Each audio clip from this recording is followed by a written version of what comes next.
Olá, amados de meu Deus, que alegria é estar em contato de novo com vocês através desse nosso programa. O objetivo principal nosso aqui é anunciar o Evangelho, as boas notícias, a boa nova de Deus, do Deus que se encarnou, que se fez carne, que habitou entre nós, que se fez gente e que salva a gente do jeito equivocado de ser gente. E que por sua graça Ele vem habitar em nós para sermos instrumentos seus neste mundo tão caótico. Os links estão aí na tela da sua TV, youtube.com/PIBLondrina 1 e facebook.com Programa Café e Fé, tudo junto.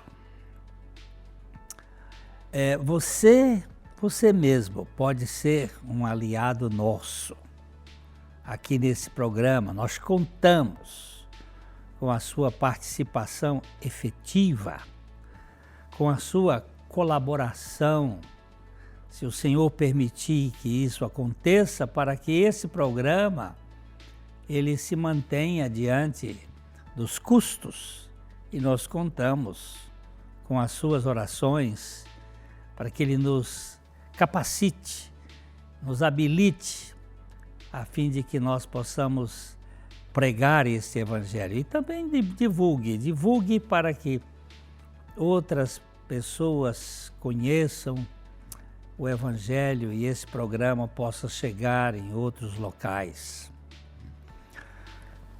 Já nós vamos iniciar o nosso estudo. Vamos dar uma paradinha aqui.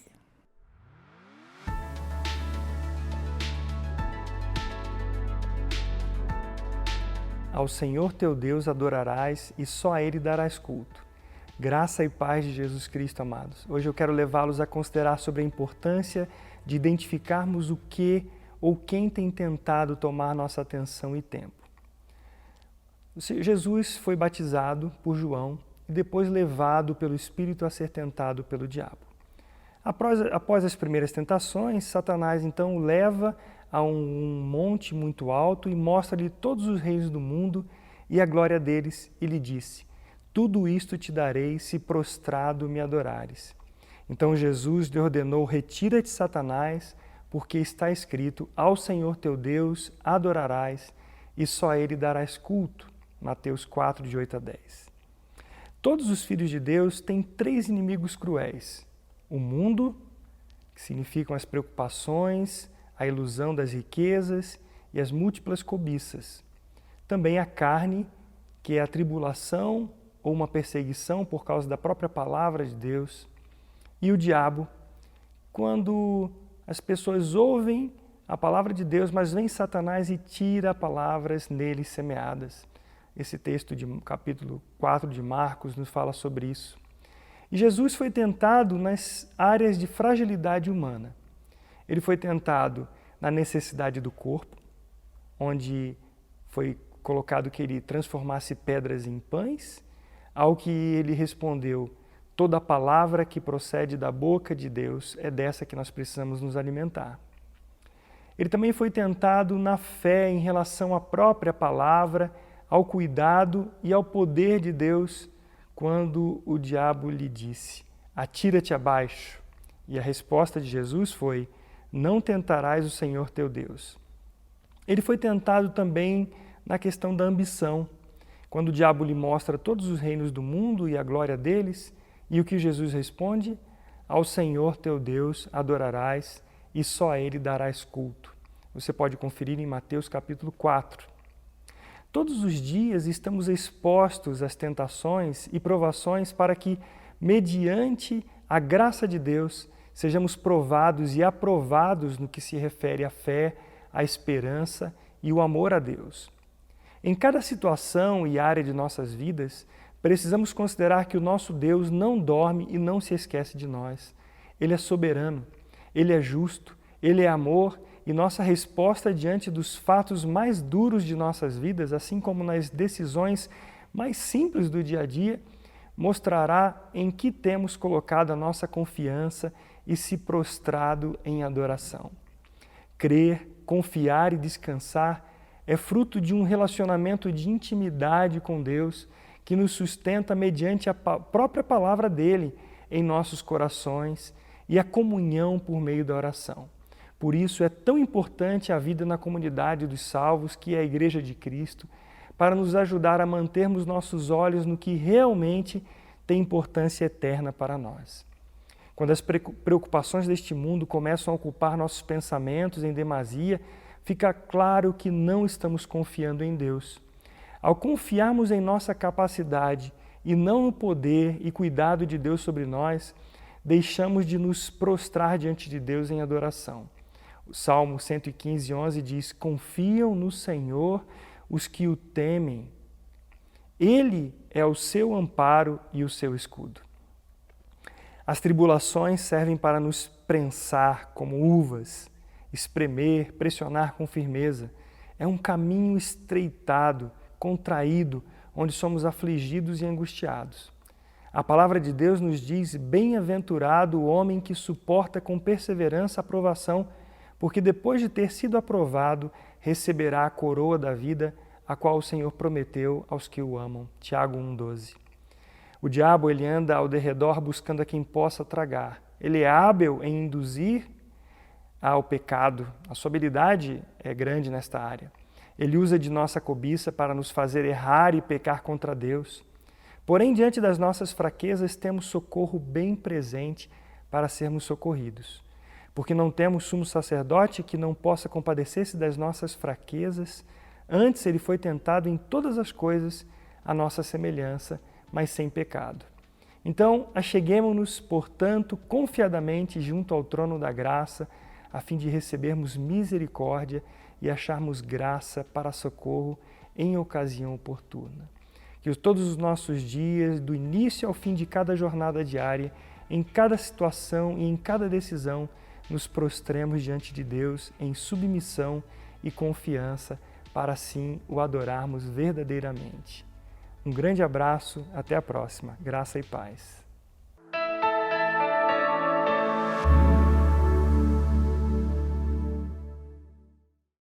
Na Ótica Higienópolis você terá um atendimento diferenciado com as melhores opções de lentes e armações para a sua qualidade de vida, sem abrir mão da estética e moda.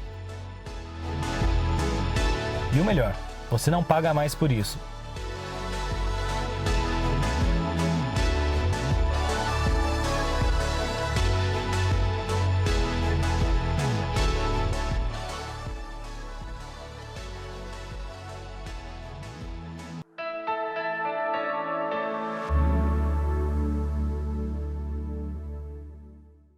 Nós iniciamos uma caminhada aqui sobre a salvação da alma. Existe a nossa estrutura. O homem foi feito do pó da terra, Deus soprou nas suas narinas o fôlego das vidas e o homem tornou-se alma vivente.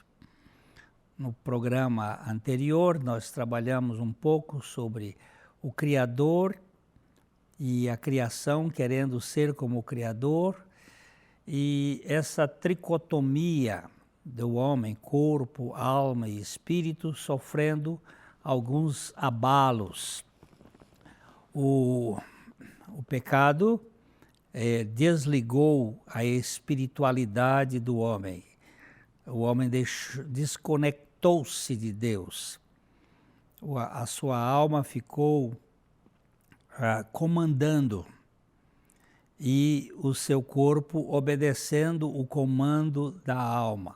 O salmista, no Salmo 119, verso 25, diz que a nossa alma está apegada ao pó. Vivifica-nos segundo a tua palavra. Esse apegada ao pó significa apegada ao corpo. e ela precisa de uma vivificação espiritual. A alma do homem caído é que governa. Nós cremos que o homem foi criado corpo, alma e espírito. O espírito foi morto pelo pecado e o homem ficou dicotômico. Ele ficou corpo e alma. O espírito estava desligado de Deus.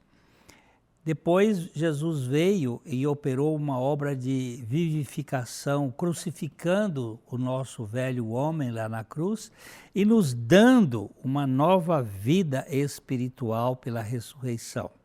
Mas a nossa alma continua tendo problemas. E o Salmo 72, 13 tem uma realidade que diz assim: o Senhor terá piedade do fraco e do necessitado e salvará as almas dos indigentes. Salvará as almas dos indigentes. Alguém me perguntou uma vez: a Trindade é onipotente? Ela tem todo o poder para salvar totalmente o pecador? Se tem todo o poder, por que não salvou de uma vez por todas? Porque a salvação não é um fato definitivo. Por que temos uma salvação em etapas? Por quê? Por quê? Por quê? Foi cheio de porquês. Foi uma descarga de indagações e eu precisei de algum tempo para respirar e tentar fazer algumas considerações que a gente procura repeti-las aqui de modo ainda que raso, como é próprio do meu saber, mas vou me empenhar em algumas respostas para estas perguntas. A Trindade é onipotente, sim.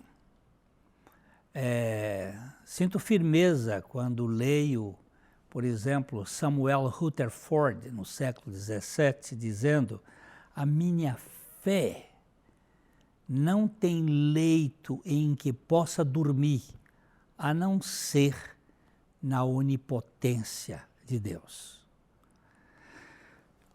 Ou quando eu escuto a voz de trovão de Charles Spurgeon, um pregador do século XIX, afirmando de maneira muito bela: a glória da onipotência é atuar mediante improbabilidades. Há um Deus onipotente que pode fazer. Deus é onipotente, sim, e age com perfeita sabedoria e soberania. Mas a minha mente encontra-se muito aquém do entendimento sobre ele. Eu não consigo entender a grandeza desse Deus. Deus pode salvar totalmente e de uma vez por todas, mas se não o fez, é porque tem suas razões que a minha razão finita e tridimensional não pode compreender. Eu lamento muitas vezes não ter explicações para o meu coração. Mas o salmista nos dá uma boa pista, uma pista segura. No céu está o nosso Deus e tudo faz como lhe agrada. É o Salmo 115, versículo 3. E o que é que agrada a Deus? O que é aquilo que verdadeiramente o agrada? De fato, a Bíblia mostra, sem fé é impossível agradar a Deus. Opa, aqui tem alguma coisa. Portanto, diz-nos o escritor aos Hebreus, se sem fé é impossível agradar a Deus, portanto, é necessário que aquele que se aproxima de Deus creia que Ele existe e que se torna galardoador, ou presenteador, ou doador dos que o buscam. Olha só que palavra. O mundo espiritual de Deus só será percebido pela fé. E a fé só será manifestada por meio da palavra de Deus. É impossível nós termos fé sem a palavra de Deus. Se vivemos por fé, podemos ver as perfeições divinas. A nossa teologia, disse William Plumer, lá no século XIX, nossa teologia jamais estará correta enquanto em nossos corações não investirmos Deus de infinito poder e de toda a perfeição. Mas isto é apenas pela fé. Eu gosto muito de uma frase de C.S. Lewis, aquele escritor das Crônicas de Nárnia, que um dele diz assim: o sol me dá a luz para eu ver o sol. E a palavra de Deus me dá a fé para eu crer na palavra de Deus. Ou Deus, pela sua palavra, me dá fé para eu crer em Deus. Dentro da soberania e das perfeições divinas, temos então a salvação em 3 etapas. E creio que isso tem a ver com a participação efetiva de cada crente no processo da sua salvação. Ele podia salvar totalmente, mas não haveria tanto envolvimento quanto este que ele nos colocou. Deus salva o ser humano em 3 tempos. Ele salva no passado, no presente e no futuro. A salvação é definitiva e é progressiva. Ele vai salvar no passado, não é, de modo unilateral. Ele salvou o meu espírito no passado, unilateralmente, por meio da obra de Cristo no Calvário.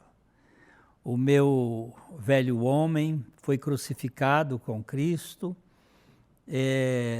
eu fui perdoado de todos os meus pecados e ele me deu a vida na ressurreição.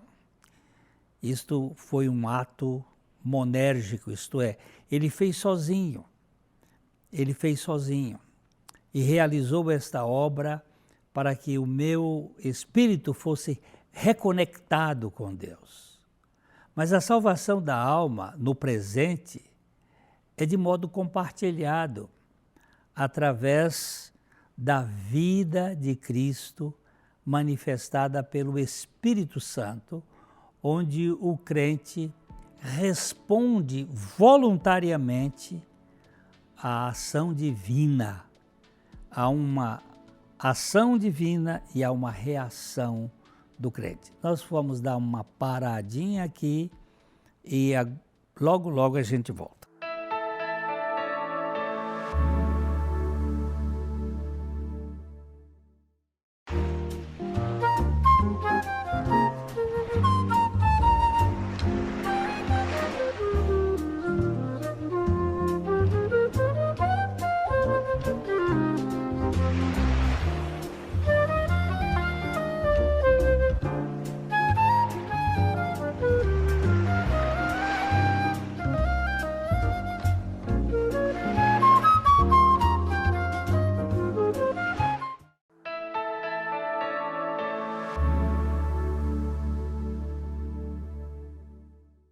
Então, ele vai operar em mim uma salvação em 3 etapas.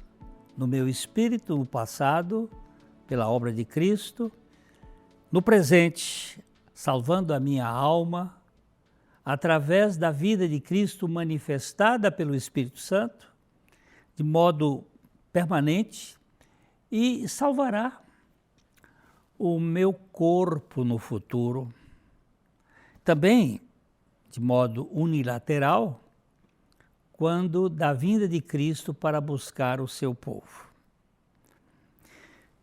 São 3 processos de uma salvação que começou na eternidade, porque a Bíblia nos mostra que Ele nos elegeu em Cristo antes da fundação do mundo.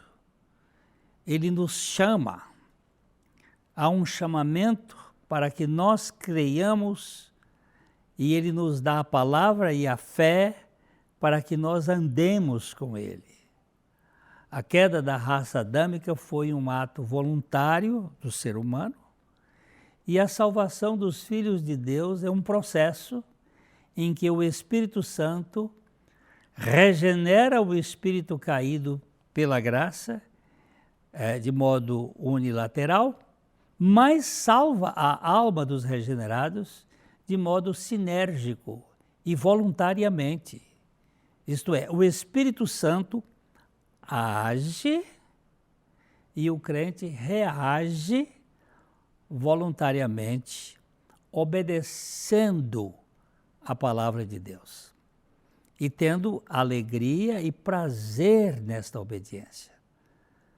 Porque existe uma sinergia aqui gerando este favorecimento da alma em querer ser liberta de seus traumas, de suas memórias doloridas, de seus sentimentos distorcidos.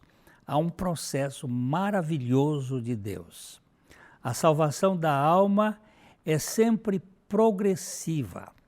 Contudo, não se trata de uma salvação que nos conduz aqui e agora à nossa perfeição pessoal. Mesmo porque, se eu me tornar perfeito neste mundo caído, vai correr o risco de eu me tornar orgulhoso, vaidoso, ensoberbecido. E isto é exatamente uma ditadura do pecado na vida das pessoas. Com certeza, nós estaríamos em grande perigo de nos orgulhar desta perfeição se isto acontecesse. A salvação de nossa alma é um processo que nos conduz à dependência da perfeição de Cristo para nos levar à humildade e à submissão. Jesus diz: aprendei de mim que sou manso e humilde de coração, e encontrareis descanso para a vossa alma. O Espírito Santo, ele salva o nosso espírito definitivamente, mas a alma do salvo precisa ser salva dia a dia de tudo que a envaideça, de tudo que a torna orgulhosa, de tudo aquilo que a faz se sentir melhor do que os outros. Há um grande perigo de exaltação rondando a vida daqueles que creem em Cristo. A soberba da fé é realidade que viceja nos corações mais insuspeitos. A gente está sempre em perigo de ficar ensoberbecido, olhando para o outro e se achando melhor ou mais capaz E essas comparações vão gerar competições que não são boas. É preciso um quebrantamento do nosso ego. Deus salvará as almas dos indigentes. Isto que o salmista está dizendo. É preciso que nós sejamos enfraquecidos. Sem o quebrantamento ou o esvaziamento da alma, não há nenhum crescimento na vida espiritual. Não existe vida espiritual numa alma assim, altiva, numa alma ensoberbecida. Não existe. Não há vida espiritual no velho homem, no velho Adão. E não há um homem novo sem o esvaziamento permanente de sua alma. É um crescer para baixo. O pecado nos faz crescer para cima. A gente está sempre querendo os picos dos Everestes da vida e nos tornarmos notáveis. João Batista talvez tenha nos dado a receita quando ele disse: convém que ele cresça e que eu diminua. Ou como disse uma irmã muito simples lá do interior da Bahia, uma mulher sem nenhuma cultura, ela diz: convém que ele cresça e que eu desapareça, que eu suma, porque esse meu eu é a causa de grandes problemas. A plenitude da vida de Cristo só acontece quando se experimenta diariamente o morrer de Cristo em nossa alma. O morrer diário. Um dia meu espírito foi vivificado, pois o Espírito Santo veio habitar no meu espírito. Mas a minha alma precisa ser salva dia a dia de suas pretensões, de sua presunção, de sua altivez, até a altivez da fé. Tem gente que diz: eu tenho uma grande fé, e se orgulha dessa grande fé.